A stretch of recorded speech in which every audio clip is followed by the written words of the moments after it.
और खबर रुद्रप्रयाग से है। यहाँ दूर दराज के इलाके पूर्वी बांगर में भारी भूस्खलन हुआ है और लैंडस्लाइड की तस्वीरें भी सामने आई हैं, जो कि कैमरे में कैद हो गई हैं।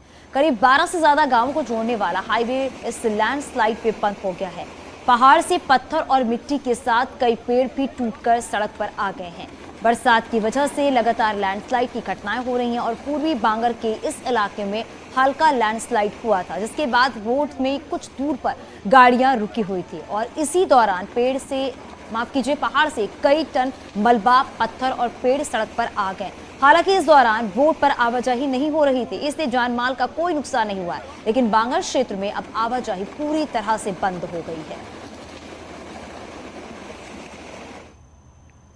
रुद्रप्रयाग के बाद पिथौरागढ़ से अगली खबर है। यहाँ भी बरसात के सीजन में पहाड़ियों के दरकने का सिलसिला थमता हुआ नजर नहीं आ रहा है।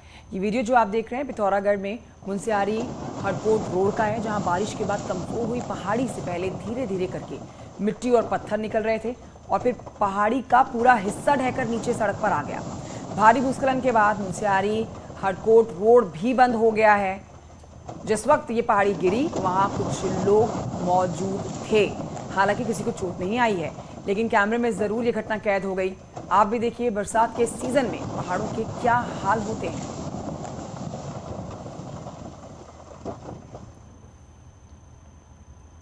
उत्तरकाशी की सीमांत गांव चपटाड़ी और बचाड़ गांव के बीच ही रंगखड़ी खड़ू और पार करना ग्रामीणों के लिए कितना खतरा है, ये भी आप देखिए। उत्तरकाशी के गंगा और यमुना घाटी में बारिश का सिलसिला जारी है। वहीं सीमांत गांव चपटाड़ी और बचाड़ गांव के बीच रंगखड़ी खड्डू को पार करना ग्रामीणों के लिए खतरे से खाली नहीं है। पीडब्ल्यूडी द्वारा बनाई गई ट्रॉली इतनी ऊंचाई पर है कि ट्रॉली पर बैठने पर मानो जान निकल जाए। हालात ये हैं कि अब ट्रॉली के तार भी ढीले पड़ने लगे हैं। ग्रामीण लंबे समय से झूला पुल की मांग कर रहे हैं। साहब यहाँ पुल की व्यवस्था कर सकते हैं तो बहुत अच्छी बात है।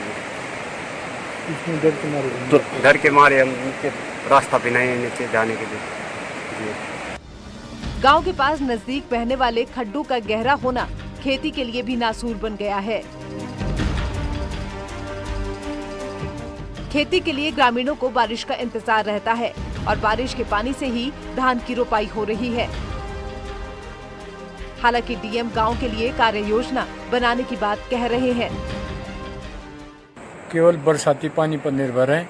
लोग पूरे क्षेत्र में रोपाई पूरी हो चुकी है, सरनोल गांव में, बचाड़ गांव में, क्योंकि पानी की सुविधा है।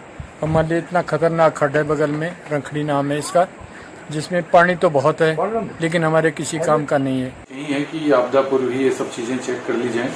कतिपय स्थानों पर इस तरह की इश्यूज पता लगे हैं, जैसे आज एक ये है, बाकी अधिकतर स्थानों पर सुसज्जित करवा दिया गया। पहाड़ के कई गांव में बरसात के समय ऐसी तस्वीरें लगातार सामने आती हैं, जो ये बताती हैं कि पहाड़ का जीवन किस तरह से पहाड़ जैसा है। ऐसे में सरकार को चाहिए ऐसे गांव के लिए ठोस कार्य योजना बनाने की।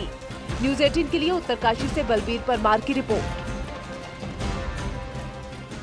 और कांवड़ यात्रा से जुड़ी एक महत्वपूर्ण खबर आप तक पहुंचा दे, जिसमें इंटेलिजेंस की रिपोर्ट्स के मुताबिक कांवड़ यात्रा पर हमले की आशंका जताई जाने के बाद केंद्रीय गृह मंत्रालय ने राज्य सरकारों को एडवाइजरी जारी कर दी है। गृह मंत्रालय के दिशा निर्देशों में कांवड़ यात्रियों की सुरक्षा बढ़ाए जाने की बात कही गई है। हरिद्वार पुलिस ने एडवाइजरी को गंभीरता से लेते हुए कांवड़ मेले में सुरक्षा बढ़ा दी है। पुलिस चप्पे चप्पे पर पैनी नजर बनाए हुए है। कांवड़ मेले की सुरक्षा में पुलिस के जवानों के साथ अर्धसैनिक बल, सशस्त्र सेना बल, बीडीएस डॉग स्क्वाड की तैनाती की गई है। वहीं ड्रोन से भी निगरानी रखी जा रही है। देखेंगे, हमेशा हम लोग लगभग सतर्क रहते हैं। जब भी इतने भारी संख्या में अगर श्रद्धालु यहाँ पे आते हैं तो हमारी सारी एजेंसीज एकदम सतर्क मोड में ही काम करती है। हमारी इंटेलिजेंस भी पूरी तरह से काम कर रही है, हमारी फोर्स, उसके अलावा यहाँ पे पीएससी का भी डिप्लॉयमेंट हुआ है। उत्तराखंड में क्रिकेट सिस्टम के हाल लगातार खराब होते जा रहे हैं। हालात ये हैं कि क्रिकेट एसोसिएशन ऑफ उत्तराखंड में अब कोच से लेकर सपोर्टिंग स्टाफ भी जुड़ने से बचना चाहता है और वजह है कि एसोसिएशन की लगातार खराब हो रही इमेज। भ्रष्टाचार के आरोपों में घिरे क्रिकेट एसोसिएशन ऑफ उत्तराखंड में अब अंदरूनी कलह जग जाहिर हो गई है। ऐसे में खिलाड़ियों के परफॉर्मेंस पर भी अब असर दिखने लगा है। कई निष्कासित सदस्य भी एसोसिएशन की कलाई खोल रहे हैं। खिलाड़ियों को तैयार कर रही एकेडमी संचालक मानते हैं कि क्रिकेट को लेकर ऐसे में लोगों का रुझान भी कम होने लगा है।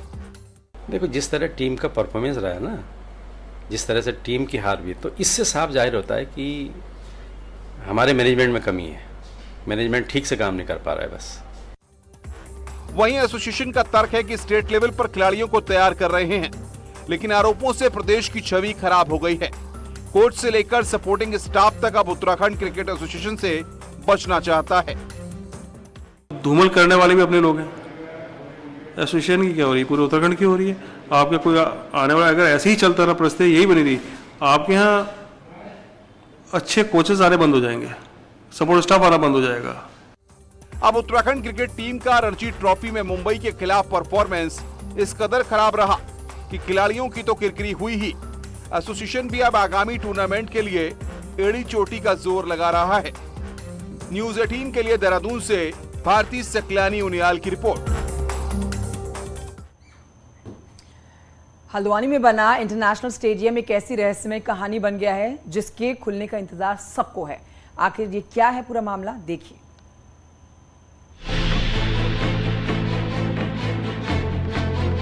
कुमाऊं के पहाड़ों की खूबसूरत तलहटी में ये इंटरनेशनल स्टेडियम पिछले 4 साल से बनकर तैयार है, लेकिन इसके बावजूद यहाँ खेल होना तो दूर, इसका उद्घाटन तक नहीं हो सका।